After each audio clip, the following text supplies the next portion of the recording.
ஆனால் இப்போ பாருங்கள் சார், அப்போ அதான் ஒரு உதாரணம் சொல்கிற பாருங்க. இப்போ மனோபாலா சார் இருக்கார். அவர் பேசும்போது நீங்கள் உங்களுக்கே தெரியும் எப்படி இருக்குது அப்படின்னு. ஏன் மணிரத்னம் சார் பாருங்கள், அவர் ஒன்று கேமரா கொண்டு வந்து காட்டுறாங்க. எந்த கேமரா இது? ஒரு ஒரு ஒரு லைட்டாக ஒரு சாஃப்ட்னஸ், ஒரு 10% 20% இருக்கிற மாதிரி. அது நம்ம என்ன சொல்ல முடியும்? இது இயல்பு. பொண்ணு பார்த்தீங்கன்னா ஐநா சபையில் போய் ஆடினாங்க. அவங்களுக்கு கலைமாமணி அவார்டு வேறு கொடுத்துருந்தாங்க. அந்த டான்ஸ் வந்து எந்த அளவுக்கு மீம்ஸ் எல்லாம் இது ஏன் அதை போட்டு இவங்க பண்ணியிருக்கலாமே. ஒரு படத்துலையும் பார்த்தீங்கன்னா அதை தப்பாக காட்டுறாங்க. அதில் உச்சகட்டம் பார்த்தீங்கன்னா வரலாறு படம். நான் அவர் கேஎஸ் ரவிக்கு அவர்கிட்ட போய் பேசினேன். சார் இந்த மாதிரி பண்ணியிருக்கீங்களே, இது எப்படி சார் இது அப்படிங்கும்போது அவர் என்ன சொல்கிறாரு, என்கிட்ட எவிடன்ஸ் இருக்காங்க. அவர் வரலாறுல என்ன சொல்லியிருக்காங்க, டான்ஸ் கற்றுக்கிட்டா அவனுக்கு கல்யாணம் ஆகாது, எனக்கெல்லாம் யாருமா பொண்ணு கொடுப்பாங்க அப்படிங்கிறாங்க. விஸ்வரூபம் படத்தில் பார்த்தீங்கன்னா அப்படியே அவனுக்கு தப்பி தவறி கல்யாணம் ஆனாலும் அவன் வந்து அவன் ஒய்ஃப் வந்து வேறு யார் கூடயே போயிடுவாங்கன்னா. இனிமேல் நான் அஜித் பற்றி சொல்கிறாங்க. அவர் வந்து ரொம்ப ஜென்டில்மேன், யார் மனசையும் நோகடிக்க மாட்டார். சின்ன தப்பு பண்ணாலும் சொன்ன மாதிரி இப்போ பார்த்தீங்கன்னா அந்த செல்ஃபோன் இது மேட்டரில் கூட வாங்கிட்டு சாரி கேட்டுட்டார் போகும்போது அப்படின்னு. ஸோ நான் என்ன நாங்கள்லாம் உலகத்தில் இருக்கிற அத்தனை ஆண் நடன கலைஞர்கள் சார்பாக நான் வந்து அவர்கிட்ட, ஏன்னா கமலஹாசன் வந்து நான் கேட்க முடியாது, அவர் தெரிஞ்சே தப்பு பண்ணியிருக்காரு. சிவகார்த்திகேயன் என்ன சொல்லுவார், ஐயோ இதெல்லாம் ஒரு டான்ஸா, ஏமா எங்களை கடுப்பேற்றுறீங்க அப்படிங்கிற மாதிரி ஒரு எக்ஸ்ப்ரெஷன் கொடுப்பாரு. கொடுத்துட்டு இவர் வந்து பார்த்தீங்கன்னா நடுவில் நின்று டான்ஸ் பண்ணுவார். அப்புறம் அந்த பொண்ணுங்கள்லாம் பார்த்தா படங்கள் அதே மாதிரி டண்டனக்கான ஒரு பாட்டு ஜெயம் ரவியோடது. அதில் பார்த்தீங்கன்னா இந்த சிவன் கோயிலெலாம் பார்த்துருப்பீங்க. அது முன்னாடி பார்த்தீங்கன்னா அந்த பிச்சை எடுத்துகிட்டு இருப்பாங்க பாருங்கள். அங்கே உட்காந்து ஒரு டான்ஸ் டீச்சர் டீச் பண்ணிகிட்டு இருப்பாங்க. ஒரு 5-6 பொண்ணுங்க, பெரிய பொண்ணுங்க நின்று டான்ஸ் பண்ணிகிட்டு இருப்பாங்க. இவருக்கு நடுவில் வந்து நின்று வல்கராக அவங்க முன்னாடி டான்ஸ் பண்ணுவார். இது உண்மையாகவே பரதநாட்டியம் கற்றுக்கும் போது பார்த்தீங்கன்னா ஆண்களுக்கு ஆண்மை அதிகமாகும், பெண்களுக்கு பெண்மை அதிகமாகும் அப்படின்னு. யூஸ்வலாக பார்த்தீங்கன்னா ஒரு எக்ஸசைஸ் பண்ணாலே நம்ம உடம்புல வந்து ஹார்மோன்ஸ் எல்லாம் பேலன்ஸ்டாக இருக்கும், நல்லா ஹெல்த்தியாக இருக்கும். அதுலேயும் பரதநாட்டியம்ங்கிறது பார்த்தீங்கன்னா அந்த ஹாஃப் சிட்டிங் பொசிஷனில் டான்ஸ் பண்ணும்போது பார்த்தீங்கன்னா அந்த குதிரை மூச்சு இழுத்து விடும் பாருங்கள். மூச்சு இழுத்து விடும்போது பார்த்தீங்கன்னா அது சொல்லலாமான்னு தெரியல உங்கள்கிட்ட. அந்த ஆசன வாய்ப்பகுதி பார்த்தீங்கன்னா சுருங்கி விரியும். அந்த மாதிரி தான் அந்த டான்ஸ் ஆடுற ஒரு ஸ்டூடெண்ட்டோட மூச்சு இழுத்து விடுறது நடந்துகிட்ருக்கும். ஏன்னா அந்த செக்ஷுவல் எனர்ஜி அப்படிங்கும்போது குதிரையை தான் வந்து காட்டுவாங்க. அப்படி ஆண்களுக்கு பார்த்தீங்கன்னா அந்தளவுக்கு ஒரு ஸ்ட்ராங்காகவும், பொண்ணுங்க பார்த்தீங்கன்னா இந்த சிசேரியன்கிறதே இருக்காது. ஏன்னா இடுப்பு அவ்வளோ பலமாகும் அவங்களுக்கு. ஸோ இவ்வளோ ஒரு அற்புதமான ஒரு கலையை நாட்டில் இருக்க எல்லாருக்கும் வணக்கம். முதல்ல உங்கள்கிட்டலாம் மன்னிப்பு கேட்டுக்கிறேன். நான் கொஞ்சம் லேட்டாக தூரத்துலேருந்து ஆவடியிலேருந்து வரேன். கொஞ்சம் திடீர்னு இது அரேஞ்ச் பண்ணிட்டோம். ஸோ இங்கே பரதநாட்டியம் அசோசியேஷன்லேருந்து வர்றவங்களும் வர்றதுக்கு கொஞ்சம் லேட் ஆகுது. இது இந்த குமார சம்பவம் அப்படிங்கிற படத்தை எந்த பர்பஸ்க்கு நாங்கள் பண்ணியிருக்கோன்னா, ஒரு கிட்டத்தட்ட பார்த்திங்கன்னா ஒரு 35 வருஷமாகவே தமிழ் சினிமாவில் பரதநாட்டியத்தை பற்றி ரொம்ப, அதாவது என்ன சொல்லுவோம், மேல் டான்ஸர்னால் அவங்கள வந்து ஒரு டிரான்ஸ்ஜெண்டர் மாதிரி காட்டுறது, ஃபீமேல் டான்ஸர்னாலும் அப்படி தான் அவங்கள பார்த்திங்கன்னா இவ்வளோ தரக்குறைவாக காட்டணுமோ, அதுவும் விஷயம் தெரிஞ்சவங்களே அந்த மாதிரி பண்ணுறாங்க. இப்போ ஒரு 35 வருஷம் முன்னாடி பார்த்திங்கன்னா வருஷம் 16ன்னு ஒரு படம் வந்துருந்துச்சு. அதில் பார்த்திங்கன்னா அந்த டான்ஸ் மாஸ்டர் ஒருத்தர் வருவார், குஷ்புவோட டான்ஸ் மாஸ்டர் நடராஜன் அப்படிங்கிற ஆர்டிஸ்ட். அவரை பார்த்திங்கன்னா அப்படி தான் ஒரு மாதிரி திருநங்கை மாதிரி காட்டியிருப்பாங்க. அப்புறம் பார்த்திங்கன்னா கேளடி ஏதாவது இப்போ சமீபத்தில் பார்த்திங்கன்னா இந்த ரஜினி முருகன்கள் படம் பொண்ணுங்கள்லாம் நின்று டான்ஸ் பண்ணிகிட்டு இருப்பாங்க. இவர் கீழே நின்று அவர் பேர் என்ன சார், ஹீரோ பேர் சிவகார்த்திகேயன் என்ன சொல்லுவார், ஐயோ இதெல்லாம் ஒரு டான்ஸா, ஏமா எங்களை கடுப்பேற்றுறீங்க அப்படிங்கிற மாதிரி ஒரு எக்ஸ்ப்ரெஷன் கொடுப்பாரு. கொடுத்துட்டு இவர் வந்து பார்த்திங்கன்னா நடுவில் நின்று டான்ஸ் பண்ணுவார். அப்புறம் அந்த பொண்ணுங்கள்லாம் பார்த்தீங்கன்னா வணக்கம் சொல்லும். இது பார்த்திங்கன்னா இந்த சீன் வந்து அவங்களுக்கும் போர் அடிக்க மாட்டேங்குது. எல்லா படங்களும் அதே மாதிரி டண்டனக்கான ஒரு பாட்டு ஜெயம் ரவியோடது. அதில் பார்த்திங்கன்னா இந்த சிவன் கோயிலெலாம் பார்த்துருப்பீங்க. அது முன்னாடி பார்த்திங்கன்னா அந்த பிச்சை எடுத்துகிட்டு இருப்பாங்க பாருங்கள். அங்கே உட்காந்து ஒரு டான்ஸ் டீச்சர் டீச் பண்ணிகிட்டு இருப்பாங்க. ஒரு 5-6 பொண்ணுங்க, பெரிய பொண்ணுங்க நின்று டான்ஸ் பண்ணிகிட்டு இருப்பாங்க. இவருக்கு நடுவில் வந்து நின்று வல்கராக அவங்க முன்னாடி டான்ஸ் பண்ணுவார். இத்தனைக்கும் பார்த்தீங்கன்னா ஜெயம் ரவி நல்லா டான்ஸ் தெரிஞ்சவர், கிளாசிக்கல் கற்றுக்கிட்டவர்.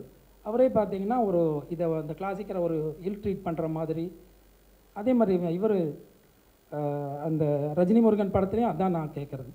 அவர் வந்து கிளாசிக்கல் டான்ஸ் ஆடுற பொண்ணுங்களை பார்த்து ரொம்ப என்ன சொல்கிறது, இவ்வளோ கேவலமாக பண்ணுறீங்க, இது எவ்வளோ நாளைக்கு தான் நாங்கள் பார்க்குறது அப்படிங்கிற மாதிரி.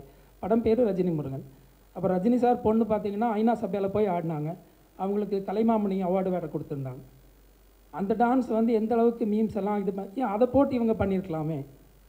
ஏதோ சின்ன பிள்ளைங்க 4 பொண்ணுங்களை பார்த்து அவங்க பண்ணுறதுக்கு.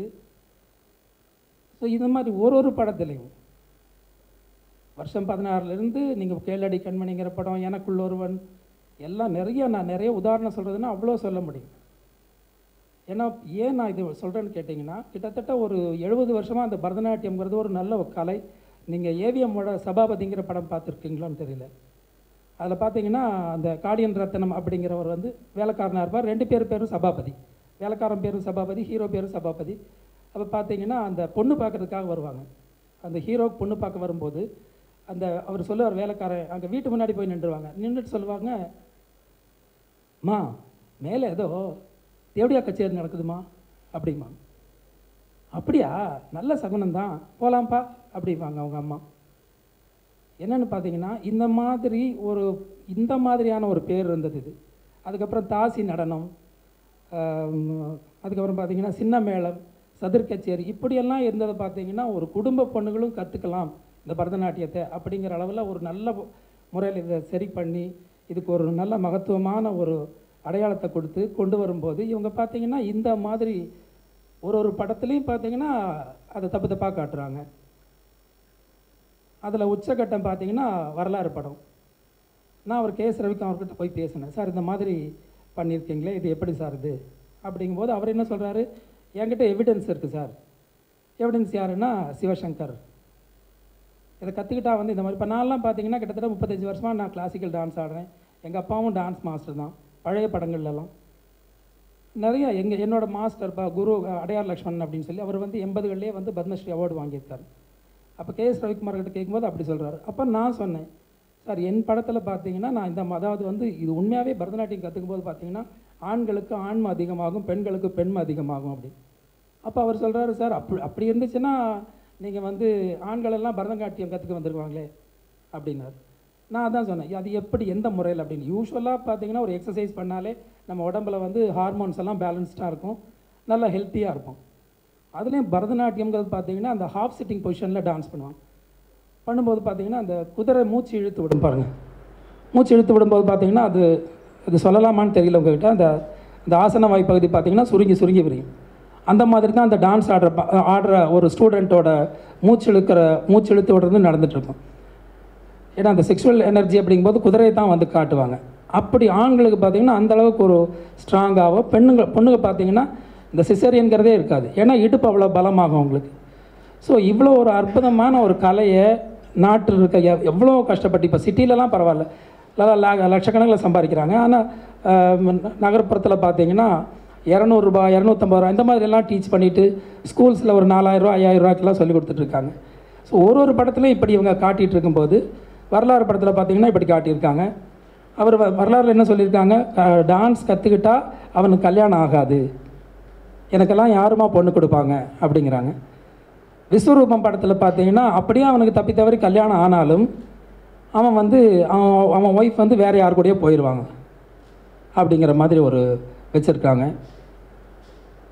அது எப்படி அப்படின்னா, ஏன்னா இது வரலாறுலையாவது பார்த்தீங்கன்னா ஏதோ இந்த திரைக்கதைப்படி ஏதோ ஒத்துக்கலாம், கதை தப்புனாலும் ஸ்க்ரீன் ப்ளே கொஞ்சம் எப்படின்னா அவன் தாலி கட்டுறதுக்கு முன்னாடி தான் அந்த பொண்ணு வந்து அந்த ஹீரோவையே பார்க்கும்போது அப்போ ஃப்ரெண்டு கேட்பா, என்னடி இது இப்படி இருக்கான், இவனை போய் கல்யாணம் பண்ணிக்கிறியா அப்படின்னு. ஆனால் இதில் விஸ்வரூபம் படத்தில் பார்த்தீங்கன்னா கமல் வந்து ஒய்ஃப், அவங்க வந்து ஒய்ஃப் அப்படிங்கும்போது அவர் என்ன சொல்கிறாரு, ஐ லவ் மை ஒய்ஃப்னு சொல்கிறாரு. அப்போ புருஷன் பொண்டாட்டிங்கும்போது பார்த்தீங்கன்னா அப்போ நைட்டில் அவங்களுக்குள்ள தாம்பத்தியம் இருக்காதா, எப்படி அந்த பொண்ணு அவனை விரும்பாமல் போவாங்க. எந்த விதமான ஒரு ஜனங்களுக்கு சொல்லாமல் இது இப்போ வரலாறுலையாவது ஒரு பொறுப்பாக சொல்லியிருப்பாங்க, இவன் பரதநாட்டியம் கற்றுக்கிட்டதுனால இப்படி இருக்கான் அப்படின்னு. இன்னொன்று நீ எங்கூடையே வளர்ந்ததுனால நீ இப்படி இருக்கப்பா அப்படின்னு. அதுக்கப்புறம் அவர் ப்ரூவ் பண்ணுவார் தான் ஒரு ஆம்பளை அப்படின்னு சொல்லி அந்த பொண்ணை ரேப் பண்ணி. இதில் பார்த்தீங்கன்னா இப்போ அடுத்த கட்டமாக வந்து இப்படி போயிருக்காங்க. அதாவது என்ன சொல்கிறது, தாம்பத்திய உறவு கூட முடியாது அப்படிங்கிற மாதிரி. அதான் கமல் பார்த்தீங்கன்னா மகாநதி படத்தில் ஒரு டயலாக் சொல்லுவார். அவரும் அவர் மாமனாரும் அந்த கூவம் பிரிட்ஜு மேலே நின்றுட்டு சொல்லுவார், நல்லா ஓடிட்டுருக்கிற நதியை வந்து சாக்கடை ஆயிடுச்சுன்னா வர்றவன் போகிறவன்லாம் நானும் கொஞ்சம் எச்சை துப்புறேன், நானும் கொஞ்சம் மூத்தம் அடிக்கிறேன் அப்படின்னு சொல்லுவான்.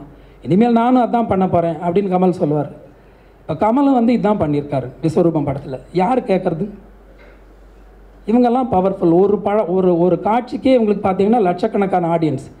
ஆனால் ஒரு பரதநாட்டிய கலை பார்த்தீங்கன்னா ஒரு 100 பேர் 150 பேர், அதுலேயும் ஒரு 25 பேர் அதை கவனித்து பார்த்தா உண்டு. ஒரு நல்ல கலை ஆசனா ஆண்டியப்பன் ஒருத்தர் சன் டிவியில் அவர் சொல்லுவார், ஒரு மணி நேரம் நல்லா யோகா தெரிஞ்சவங்க யோகா பண்ணால் ஒரு 30லேருந்து 40 எக்ஸசைஸ் பண்ணலாம். ஆனால் பரதநாட்டியம் தெரிஞ்சவங்க ஒரு 1 ஹவரில் பார்த்தீங்கன்னா ஒரு 200 எக்ஸசைஸ் அவங்க ப்ராப்பராக பண்ணாங்கன்னா அந்த போஸ்டர்ஸ் எல்லாம் வரும் அப்படின்னுட்டு. ஸோ இப்படி நல்ல விஷயத்தை வந்து ஜனங்களுக்கு கற்றுக் கொடுக்குறது விஷயம் தெரிஞ்ச இவர். ஏன்னா எனக்கு பார்த்தீங்கன்னா சலங்கை ஒலி யார் படம் அப்படின்னு பொது ஜனங்கக்கிட்ட கேட்டால் ஒரு 40 வயசு 50 வயசு இருக்கிறவங்க என்ன சொல்லுவாங்க, கமல்ஹாசன் படம் அப்படிம்பாங்க. கே விஸ்வநாத் படம்னு சொல்ல மாட்டாங்க. அது மாதிரி வரலாறு யார் படம் அப்படின்னா அஜித் படம். நான் அதான் போய் கேட்டேன், சார் இது வந்து அன்றைக்கி வந்துச்சு 100 நாள் ஓடிச்சு முடிஞ்சு போச்சுன்னா பரவாயில்ல, எப்போல்லாம் டிவியில் டெலிகாஸ்ட் பண்ணுறாங்களோ அப்போல்லாம் இந்த கேள்வியை ரைஸ் பண்ணுறாங்க. சார் ஆம்பளை கற்றுக்கலாமா? என்கிட்ட நான் பார்த்தீங்கன்னா நான் ஸ்கூல்ஸ் எல்லாம் கிளாஸ் எடுத்திருக்கேன். இப்போ பார்த்தீங்கன்னா ஸ்கூலில் ஆம்பளை பசங்களும் கற்றுக்கிறது கிடையாது. பசங்களுக்கெல்லாம் கராத்தே, சிலம்பம் அந்த மாதிரி, பொண்ணுங்க வேணால் பரதநாட்டியம் கற்றுக்குங்க.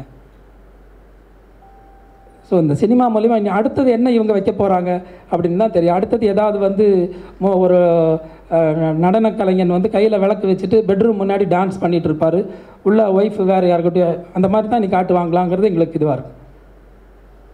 இப்போ போகிற போக பார்த்தீங்கன்னா ஏன்னா இது வரலாறுல அப்படி காட்டினாங்க, கல்யாணம் ஆகாதுன்னு. இதில் பார்த்தா ஒய்ஃப் வந்து அவங்களோட இருக்க மாட்டான், எங்கே யாருக்கூடயோ போயிட்டு வராங்க, இவர் குரட்டி விடுற மாதிரி இருக்கார் அப்படின்னு காட்டுறாங்க. இனி அடுத்தது என்ன பண்ண போகிறாங்க அப்படிங்கிறது தான். இப்போ பார்த்தீங்கன்னா என்னோட மற்ற நடன அபை அப்படின்னு சொல்லி எங்களோட அசோசியேஷன் இருக்குது. ஸோ அதுக்காகத்தான் நான் வந்து இந்த நிலைமை திரும்ப வரக்கூடாது அப்படின்னு சொல்லி தான் நான் குமார சம்பவன் இந்த படத்தை டைரக்ட் பண்ணி நானே ப்ரொடியூஸ் பண்ணி மியூசிக் டான்ஸ் எல்லாமே நானே பண்ணியிருக்கேன். நான் வந்து சைல்டு ஆர்டிஸ்ட்டாக நடிச்சிருக்கேன். அமீர் ஜான் டைரக்ஷனில் அவர் கூடயும் அசிஸ்டண்ட்டாக ஒர்க் பண்ணியிருக்கேன் நான். அது இல்லாமல் பார்த்தீங்கன்னா ஃப்ரீலான்ஸாக முரளிகிருஷ்ணா அவங்களோடலாம் நான் அது பண்ணியிருக்கேன். எங்கள் அண்ணாவும் வந்து சினி ஃபீல்டில் தான் இருந்தார், அப்பாவும் முன்னாடி இருந்திருக்காரு.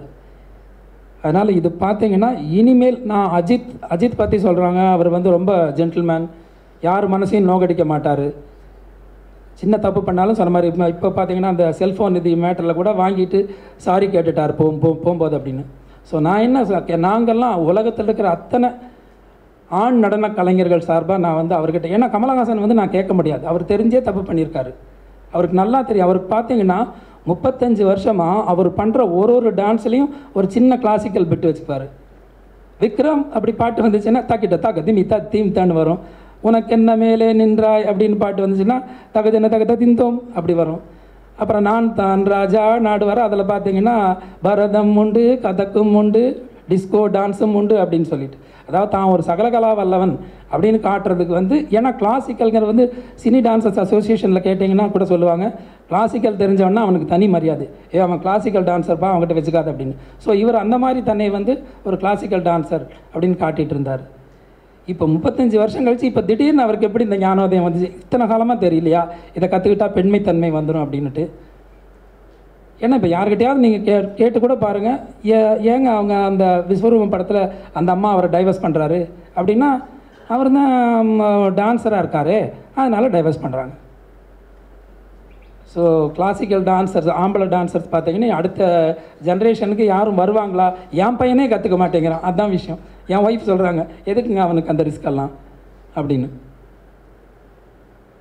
ஸோ கமல் சார்கிட்ட வந்து அவர் நம்ம ஒரு ப்ரொஃபஸர் மாதிரி தான், ஆனால் தப்பு பண்ணுறது நம்ம கேட்டு தானே ஆகணும். எல்லாம் தெரியும்னா அப்போது இது தப்பு பண்ணுறது யார் கேட்குறது? அடுத்தது இன்னும் யாராவது இதை ஃபாலோ பண்ணி வருவாங்க. அவர் சொன்ன டைலாக் தான் நம்ம சொல்ல வேண்டியதாக இருக்குது, நானும் கொஞ்சம் எச்சை துப்புறேன், நானும் கொஞ்சம் அசிங்கம் பண்ணுறேன் அப்படிங்கிற மாதிரி.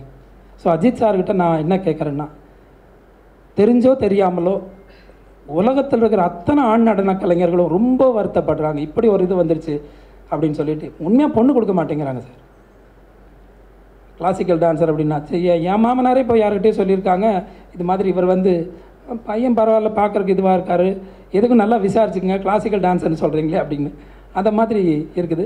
ஸோ அவர்கிட்ட நான் சொல்கிறது என்னென்னா, இந்த ஒரு வார்த்தை அது இப்போ கேஎஸ் ரவிக்குமார்கிட்ட நான் பேசினப்போ அவர் ஒத்துக்கிட்டாரு, தெரிஞ்சோ தெரியாமலோ அது தப்பு நடந்துருச்சு அப்படின்னு. நான் அதுதான் சொன்னேன், சிவசங்கர் டான்ஸ் மாஸ்டர். அதே மாதிரி இந்த மெயினாக பார்த்தீங்கன்னா இந்த பெண்மைத்தன்மை அப்படிங்கிறது, டாக்டர் நாராயண ரெட்டி அப்படின்னு ஒருத்தரும், அதுக்கப்புறம் பார்த்தீங்கன்னா சுசமித்திரம் அப்படிங்கிறவரும் பார்த்தீங்கன்னா வாடாமல்லிங்கிற புக்கில் எழுதியிருப்பாங்க. இந்த திருநங்கை அப்படிங்கிற திருநங்கைனோ இல்லை அரவாணினோ குறிப்பிடாமல் 90% வரைக்கும் அவங்க தாராளமாக கல்யாணம் பண்ணலாம், குழந்தை பெற்றுக்கலாம், சாதாரண வாழ்க்கை வாழலாம், நார்மல் லைஃப் லீட் பண்ணலாம். 90%க்கு மேலே இருக்கிறவங்க தான் பார்த்தீங்கன்னா அவங்க தன்னோட இது ஆப்ரேஷன் பண்ணி பொண்ணாக மாறுறாங்க அப்படின்னு. அதுக்கு மேலே தான் அவங்களால முடியாது. ஸோ இது வந்து பர்சன்டேஜ் விகிதாச்சாரம் இருக்குது. இந்த அளவுக்கு இருந்தால் இப்போ பார்த்தீங்கன்னா பொண்ணுகளில் கூட பார்த்தீங்கன்னா சில பேர் ரைட் ஹேண்டில் வாட்ச் கட்டிக்குவாங்க, ஆம்பளைக்கு மாதிரி எப்பவும் ட்ரெஸ் பண்ணுவாங்க, பைக்கில் போவாங்க. கொஞ்சம் ஆண்மைத்தன்மை இருக்குதுன்னு அர்த்தம். 10% 20% இருந்தால். மணிரத்னம் சார் ஏன் சினிமாலேயே மனோபாலா சார் இல்லையா? அப்போ அப்படி காட்டலாம்ல. இப்போ பெண்மைத்தன்மை உள்ள ஹீரோன்னா உடனே கிளாசிக்கல் டான்ஸர் தான் காட்டணுமா அப்படிங்கிறது. அது மாதிரி ஸோ இப்போ இவர் என்ன சொல்லிட்டார் கேஎஸ் ரவிக்குமார், நான் வந்து இந்த மாதிரி நடந்து போச்சு, கதை என்னதில்லை சுந்தரராஜனுது, இவர் வந்து எனக்கு வந்து ரெஃபரன்ஸாக இவர் கிடச்சார், ஸோ தெரியாமல் நடந்துருச்சு அப்படின்னு சொல்லி அவர் பார்த்தீங்கன்னா பேசி கொடுத்துருக்காரு. தன்னிலை விளக்கம் இந்த படத்துக்கு. இல்லை நான் வந்து ஆண்களும் ஆடலாம், அது ஏதோ தெரியாதனமா, அது எனக்கு தெரியாது, பரதநாட்டியத்தை பற்றி எனக்கு தெரியாது, ஸோ எனக்கு தெரிஞ்ச இவங்க சொன்னதுனால நான் இந்த மாதிரி பண்ணியிருக்கேன் அப்படின்னு சொல்லியிருக்காரு. ஸோ அஜித் சார்கிட்ட நான் தான் எதிர்பார்க்குறேன், ஆண்களும் இந்த கலையை கற்றுக்கலாம். இது சினிமாவுக்காக நாங்கள் பண்ண ஒரு கதையை வந்து சீரியஸாக யாரும் எடுக்க வேண்டாம், தவறாக நினைக்க வேண்டாம், தாராளமாக ஆண்களும் கற்றுக்கலாம் அப்படிங்கிறது அவர் சொன்னாருன்னா நாங்கள் ரொம்ப ரொம்ப நன்றியோடு